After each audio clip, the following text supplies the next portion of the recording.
Según el Ministerio de Defensa, unidades de asalto recuperaron un distrito conocido como Shakhtarskij Mikroan.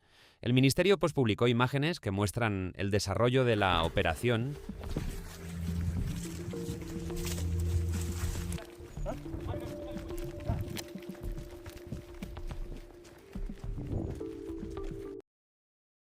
Lors d'une opération d'évacuation dans un village, des membres d'un régiment motorisé ont mis à l'abri plusieurs civils.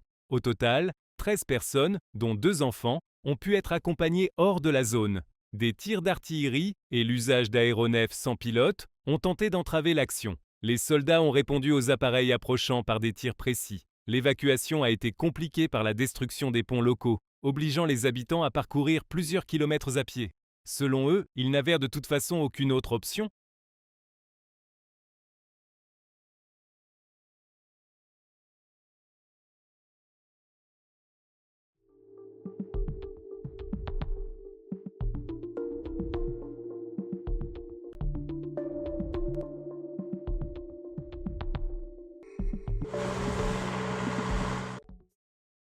D'après le ministère de la Défense, des lanceurs autonomes d'un système mobile de missiles, appartenant à une unité de missiles, ont été déployés sur leurs itinéraires de patrouille dans le cadre d'exercices programmés.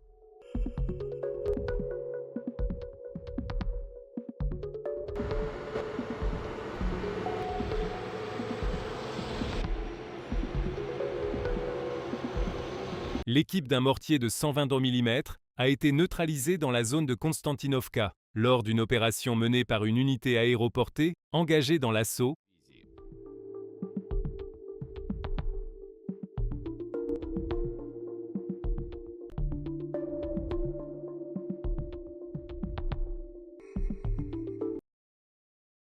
Des images rares montrent un véhicule militaire en flammes qui tentait d'acheminer une pièce d'artillerie vers la zone de combat. La tentative n'a pas abouti. Le véhicule a été détruit par le feu, puis la pièce a ensuite été frappée par un drone chargé d'explosifs.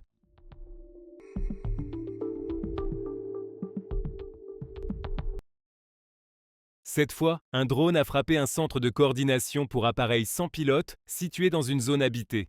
L'impact a provoqué une forte détonation secondaire, liée aux munitions stockées sur place.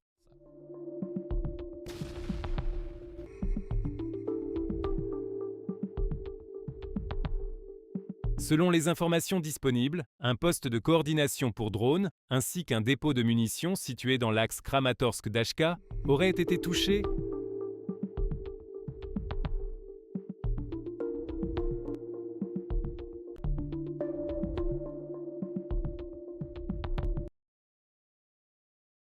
Un système d'artillerie automoteur appelé Bogdana a été mis hors d'usage dans la région de Zaporijia par un drone guidé par fibre optique.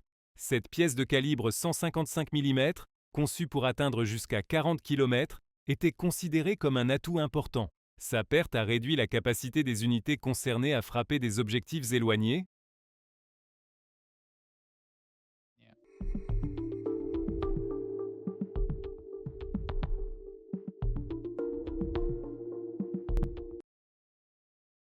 Regardez ceci.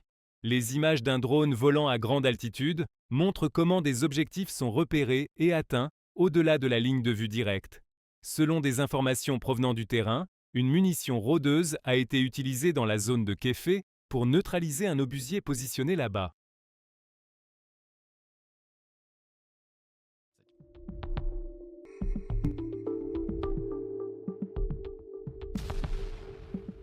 Au cœur d'une zone boisée, un aéronef sans pilote a mené une mission ciblée contre un objectif isolé.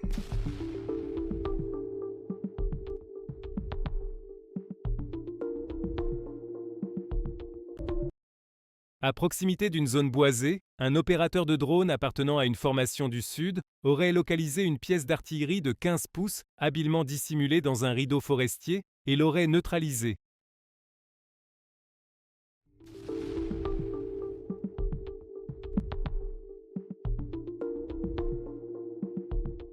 Plusieurs drones FPV ont été utilisés de manière coordonnée.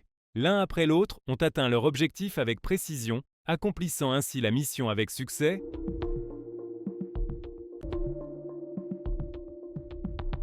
À la marque de temps de 0 heure, 5 minutes et 6 secondes, un dépôt caché contenant des munitions et des drones lourds polyvalents, connu sous le nom de Baba Yaga, a été repéré puis neutralisé dans le garage d'une maison privée, dans une zone proche de la ligne de combat.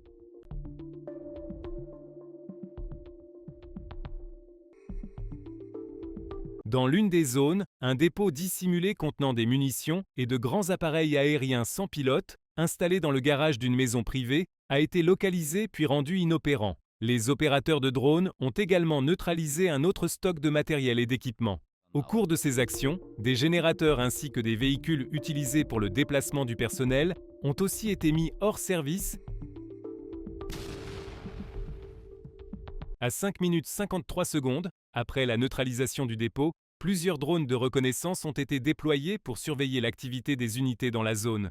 2 soldats, cachés sous des buissons, ont alors été repérés.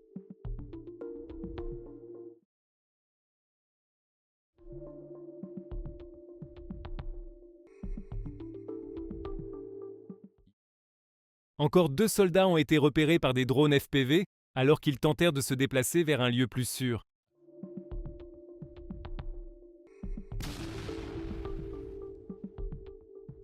À environ 6 minutes et 30 secondes, les images montrent l'utilisation d'engins télépilotés contre plusieurs abris et positions fortifiées. Des drones équipés de charges incendiaires ou thermiques obligent les personnes présentes à quitter bâtiments, tranchées et abris sous l'effet de la fumée, tout en endommageant leur matériel, leurs réserves et divers équipements.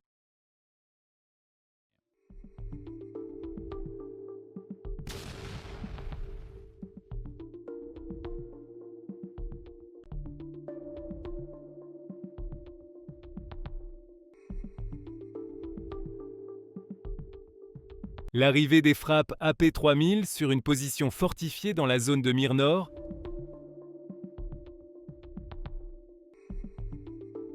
« 0 heure 7 minutes 18 secondes. Une unité logistique située dans le village de Podolian a été neutralisée lors d'une frappe de missile.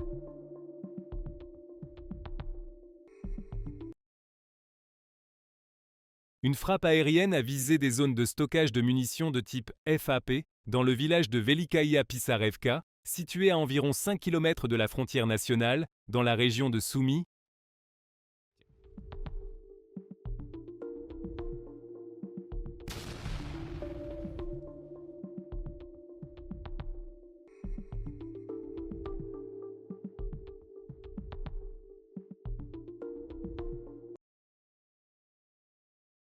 Des équipes mobiles d'observation aérienne patrouillent les itinéraires logistiques essentiels afin de détecter et de neutraliser des drones qui tentent de perturber l'acheminement des ressources.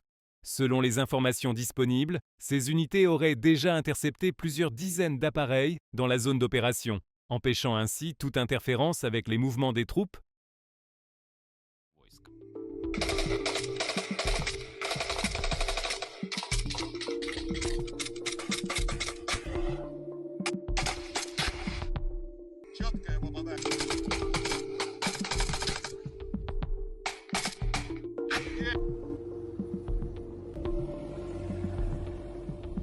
À 0 heure 9 minutes, selon les services de sécurité locaux, un important dépôt d'armement a été trouvé dans une zone isolée